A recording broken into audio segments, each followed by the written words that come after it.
L'insécurité refait surface au centre-ville de Kinshasa, la capitale de la RDC, et plus précisément sur le boulevard du 30 juin et dans certaines artères de la commune de la Gombe. Des cas d'enlèvement dans les véhicules taxis qui font le transport en commun sont signalés chaque semaine dans la capitale quinoise. La population sollicite l'implication des autorités compétentes afin d'éradiquer ce phénomène qui de plus en plus inquiète et insécurise. Suivez ce reportage de Richard Chakokaningele, Jean-Jacques Kalonji et Pamphile Papadou. Le phénomène prend de plus en plus de l'ampleur à Kinshasa en général et plus particulièrement au centre-ville. Il s'agit des cas d'enlèvement des personnes à bord des véhicules qui font le taxi avec un équipage composé de personnes non identifiées qui se font passer pour des agents de l'Agence nationale des renseignements ou de la présidence de la République.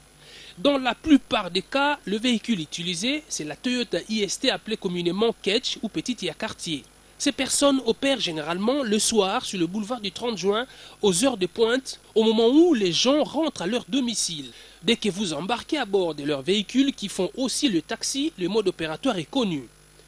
Nous sommes à la recherche des personnes en provenance des Brazzaville avec comme mission de renverser le régime à Kinshasa, lâche-t-il à leurs victimes. Astrid Mbouichimanga, journaliste à la RTGA, est tombée récemment dans le piège de ces hors-la-loi et raconte son calvaire. Je vais sortir du bureau vers 19h passé. Juste, je traversais le boulevard. Il y a un taxi qui venait, un véhicule rouge que les Quinois appellent Ketch. Volant droit, le chauffeur était là. Il m'a fait signe qu'il partait à magasin. C'était mon itinéraire. Alors, à côté de lui, j'ai vu il y avait un vieil homme et puis il y avait un garçon derrière.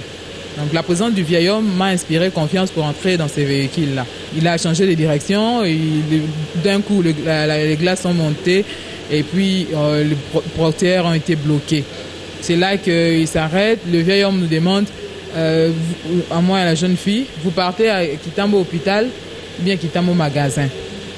On lui dit non, moi j'ai dit non, nous avons embarqué pour Kitambo magasin. Moi je pensais que quand ils ont changé de direction, peut-être le vieil homme avait une autre trajectoire, on veut peut-être le déposer et revenir sur la route de Kitambo. Moi j'ai dit non, si vous changez d'itinéraire, laissez-nous ici prendre le taxi de magasin. Et alors le vieil homme dit non, nous sommes des services de renseignement. On a appris qu'il y a des jeunes filles qui viennent de Brazzaville avec la mission de faire un coup d'État contre le chef de l'État Kabila de la RDC. C'est comme ça qu'ils ont reçu l'ordre de patrouiller dans tout le véhicule le soir sur le boulevard pour mettre la main sur ces filles-là. Il dit, maman, l'accès document. J'ai sorti ma carte de lecteur. La carte de presse, je l'avais déjà enfouie dans le sac un peu plus loin. J'ai sorti ma carte de lecteur. Le jeune homme m'a pris, il a regardé, il dit, ah, ça n'est congolaise. On lui dit, non, on doit aussi fouiller vos sacs. Et moi, j'avais mon sac, j'avais 2 sacs en main. Il me dit, non, toi aussi que je donne mon sac. Le vieil homme confisque mon sac, il l'ouvre. Quand il a ouvert à l'intérieur, il sort, il y a les enveloppes, l'enveloppe qui avait l'argent, l'enveloppe kaki. Il me dit bon, notre zone ici, Bokita Mbang, Bokita. Tout le monde qui est besoin de congolaise, Bokita. Les accords de mission de Sala, Bokita. Ils ont démarré, ils sont partis. De ce côté-là, il n'y avait même pas un agent de l'ordre, il n'y avait personne à cette heure-là. Conscient de ce phénomène qui se généralise dans la capitale, les Quinois en appellent à la responsabilité des autorités policières pour mettre fin à cette situation. Ce qui se passe sont des choses qui inquiètent beaucoup la population, quoi. On est au courant. Notre souhait est que l'État puisse sécuriser la population. Chaque jour, je vois des victimes, au fur et à mesure, le nombre augmente. Alors c'est inquiétant, on ne sait pas comment réagir face à ça. Chaque commune, comme on a 24 communes, que le taxi se fait identifier à la commune d'origine où le taximène ou le propriétaire du véhicule habite.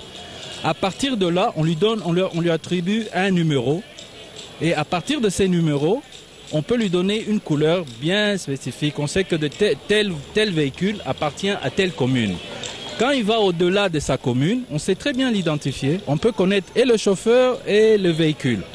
Gouverner, c'est prévoir, dit-on. Les autorités compétentes sont donc appelées à mettre hors d'état de nuire ces personnes mal intentionnées et au besoin réglementer le secteur des transports en commun à Kinshasa car l'on ne sait plus distinguer les véhicules taxis et ceux des particuliers. Aux autorités compétentes d'ouvrir